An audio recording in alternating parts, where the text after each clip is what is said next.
Olá, graça e paz da parte do nosso Senhor e Salvador Jesus Cristo a todos vocês que estão aqui assistindo esse vídeo. Tá? Eu sou o presbítero Marcelo de Paula, da Igreja Assembleia de Deus Missão de Itaú de Minas, aqui de Minas Gerais. Tá? O objetivo desse vídeo, é um vídeo bem rápido aqui, é para estar aí falando um pouquinho sobre a lição de número 12, que nós estamos estudando aí no nosso trimestre. Tá? Estamos falando sobre a raça humana, tá? Então já estamos terminando a nossa revista. Tá? E aqui é comentar um pouquinho, ajudar você professor, você coordenador aí a preparar a sua aula, tá? Falando aqui um pouquinho de alguns subsídios, algumas coisas importantes, tá? Então a aula de número 12 vai falar sobre Jesus, o homem perfeito, tá? Então, o comentarista falando aí durante todo o trimestre sobre os homens, sobre a origem da raça humana, a origem da civilização de Adão e Eva, também vem falar da humanidade de Jesus, porque Jesus também foi um homem, tá? Nós vamos ver aí que durante o seu ministério, tá? Ele continuou com a sua natureza divina, continuou com a sua divindade, mas ele também foi 100% homem, tá, professor? Então é importante você comentar isso com a sua classe. Jesus, ele ter duas naturezas, tá? A natureza divina e a natureza humana. Ele não foi meio homem, meio Deus.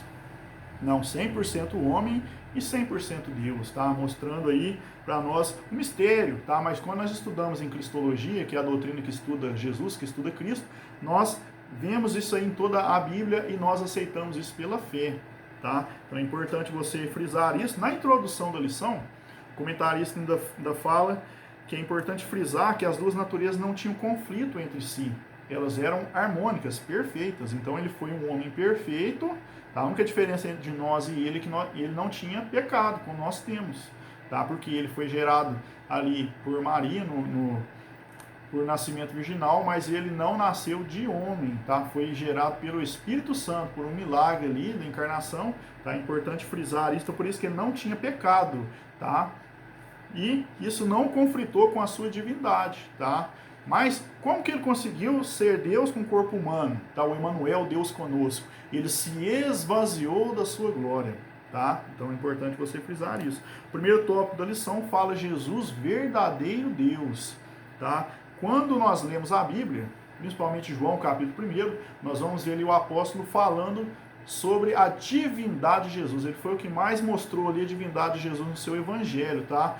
Então, é importante você ler João capítulo 1, inclusive na sua lição, se você conseguir ler ali com seus alunos, se puder pelo menos até o versículo 14, onde vai falar que no princípio era o verbo estava com Deus, o verbo era Deus, e sem ele nada do que foi feito se fez. É importante você frisar isso, tá? Para mostrar aos alunos, porque existem movimentos que não creem que Jesus é Deus, que Jesus, alguns creem que ele veio, outros já creem que ele nem era um homem normal, alguns creem que ele de alguma forma se materializava ali. Não, isso não é o que a Bíblia ensina. A Bíblia nos fala que ele veio, foi gerado, tá, pelo Espírito Santo, teve um nascimento e depois criação normal, tá? Então ele foi um homem normal, perfeito, como todos os outros homens, tá? É importante você ensinar isso porque existem muitos tipos de heresias aí.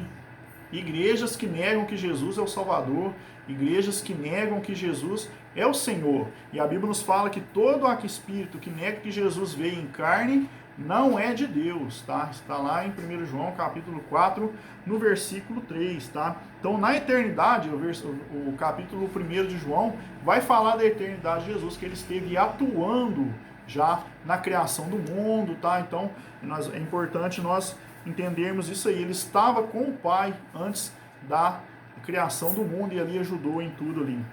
Tá? Então é importante falar também dos atributos, porque Jesus ele tem os mesmos atributos do Pai e do Espírito Santo. Tá? Quando você ensina, você deve ensinar aí aos seus alunos sobre a Trindade. Tá? Isso faz parte da teologia. Tá? Um Deus em três pessoas distintas, da mesma natureza, com os mesmos atributos. Tá? Então, o Deus é formado por Pai, Filho e Espírito Santo. Então o Filho, ele também é Deus, tá? Ele não começou a ser Deus quando nasceu, né? Ele já era Deus antes, veio, se encarnou aqui, tá? Se tornou homem, mas quando ele morreu e ressuscitou, depois ele voltou para o Pai e recebeu a sua glória de volta, tá? Então, quais são os atributos de Jesus?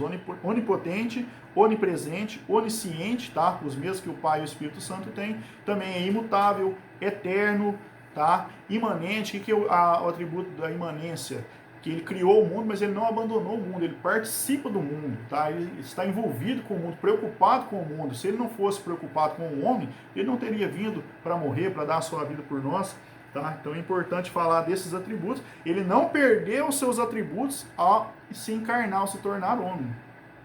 Ele se esvaziou da sua glória. Lá em Filipenses 2, versículo 5, fala que ele se esvaziou da sua glória para vir sofrer por nós da sua vida. Mas ele não deixou de ser Deus, tá? Ele continuou com os seus atributos, continuou sendo Deus, só que ele usava os seus atributos somente para o bem do povo, quando ele estava orando, pregando, curando, fazendo milagres ali. Ele não usou os seus atributos por si mesmo. Nós vamos ver na tentação do deserto ali, em Mateus 4, que ele ficou 40 dias sendo tentado no deserto e no final ele teve fome.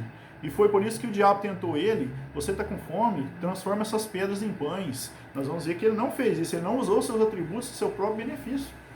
Ali no final do texto fala que foi os anjos que o serviram.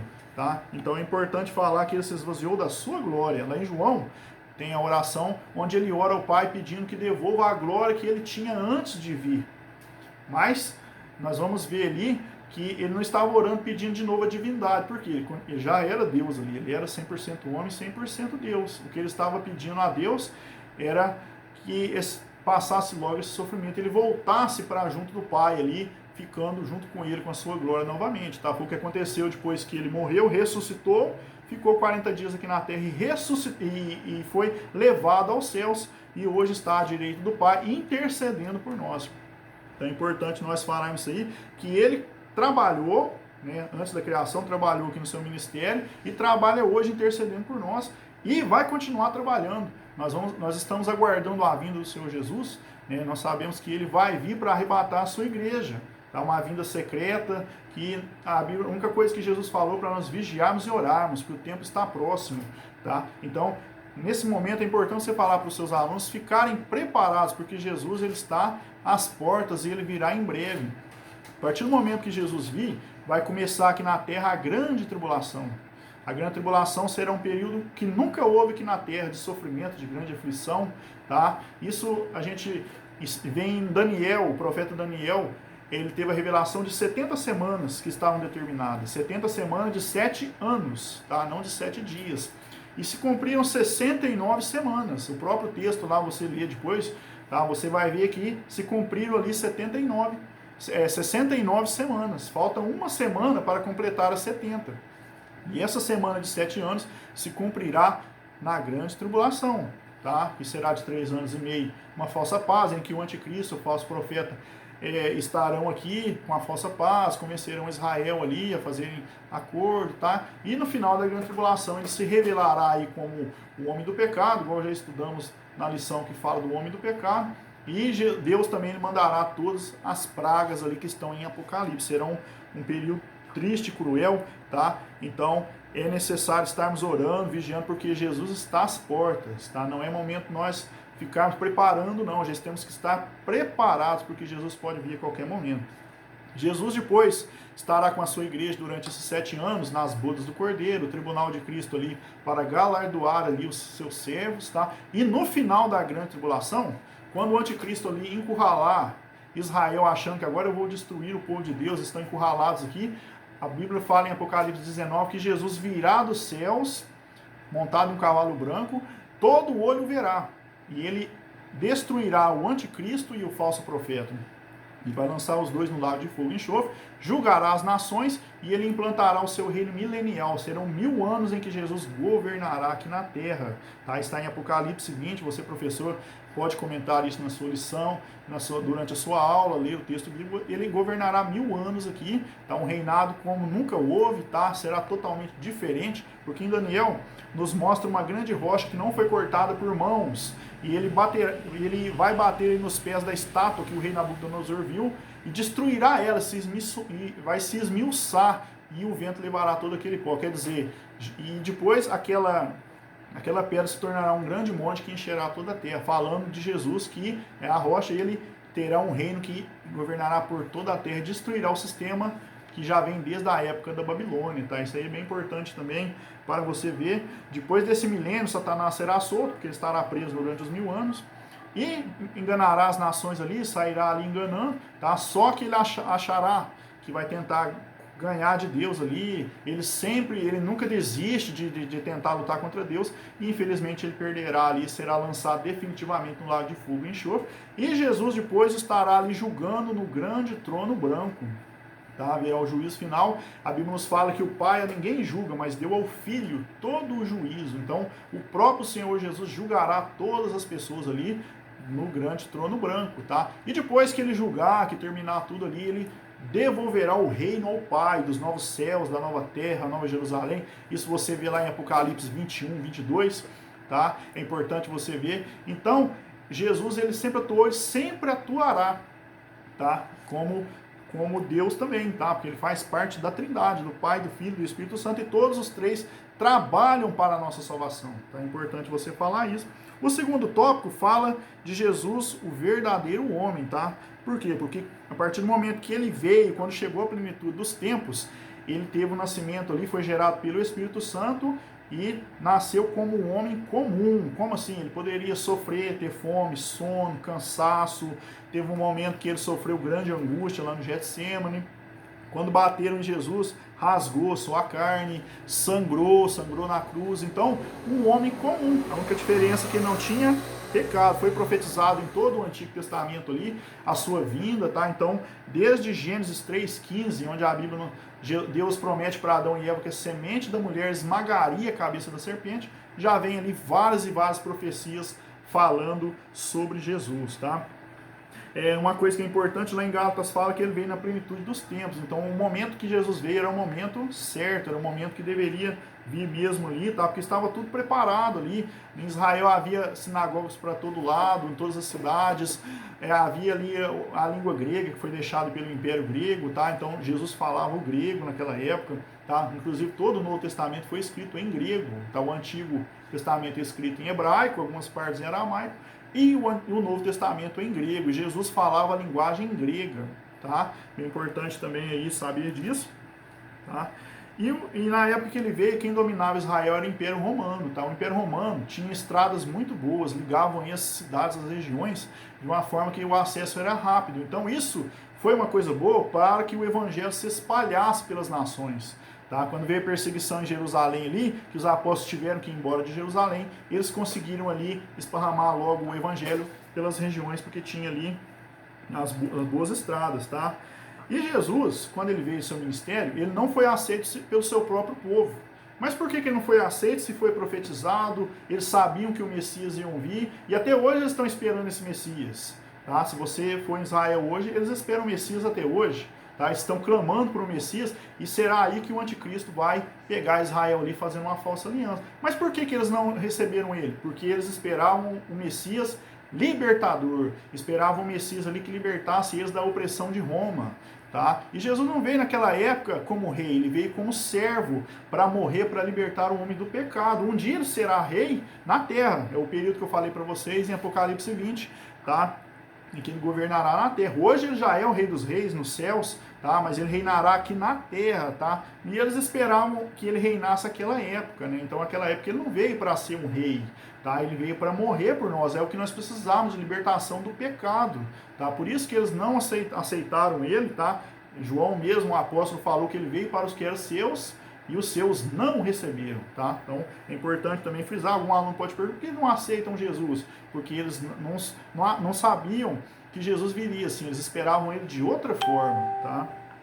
E o terceiro tópico fala de Jesus, o homem perfeito, tá? Então, quando fala de homem perfeito, está falando que ele teve uma humanidade perfeita como qualquer um de nós, tá? Com o corpo normal, tá? Não conflitando essa humanidade com a sua divindade, tá? E ele não pecou, tá? Importante frisar isso aí também, tá? Aí, o segundo subtópico do último tópico fala Jesus, o último Adão. O comentarista também frisou uma parte importante, que lá em 1 Coríntios 15, o apóstolo Paulo, ele fala sobre o primeiro Adão e sobre o último Adão, Tá? O primeiro Adão falhou no paraíso, ele tinha tudo ali para viver uma vida boa e tal, mas ele escolheu desobedecer, ele comeu do fruto proibido e com isso trouxe o pecado, trouxe a morte. E Jesus, ele é o segundo Adão, tá? Lê esse texto, tá? Se possível, lê na sua aula. Em 1 Coríntios 15, lá você vai ver, o segundo Adão trouxe a vida, trouxe a ressurreição, trouxe a salvação. Então, Jesus, ele venceu no deserto. Adão falhou no paraíso, com tudo ali, no paraíso de bom, e Jesus venceu no deserto, mostrando ali que ele veio para vencer ali o pecado, vencer a morte. Tá importante falar isso.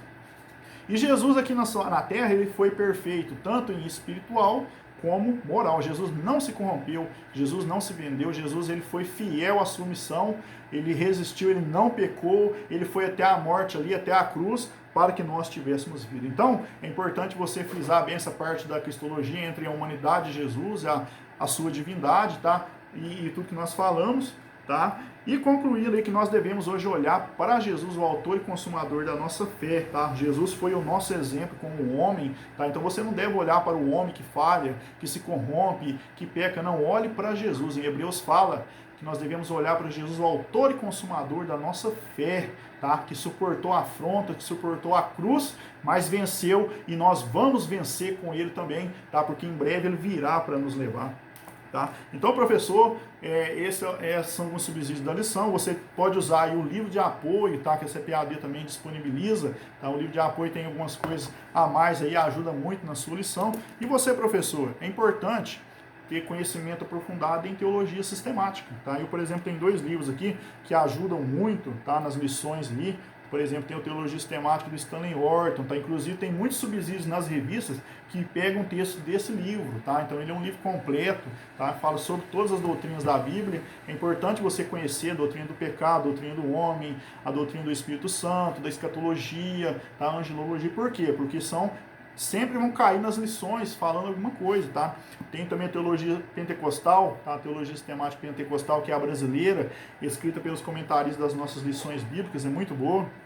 Um livro que eu gosto muito também é o Doutrinas Bíblicas, tá? Do Stanley Orton também, muito bom, tá? É importante você ter vários livros aí para poder ajudar e não deixar de lado a sua Bíblia Sagrada, porque a escola dominical ela ensina sobre Bíblia. Então você que é professor, você que é coordenador, você tem que estudar mais, né? Apóstolo Paulo fala em Romanos, se você tem um ministério de ensinar, você tem que se dedicar a esse ministério, estudar a Bíblia, estudar boas lições, se preparar antes. Não adianta chegar no sábado à noite, eu vou dar uma lidinha na revista para mim lecionar amanhã, não. Você precisa se preparar antes, tá? Para que você tenha mais conhecimento, mais subsídios e domine a lição, tá?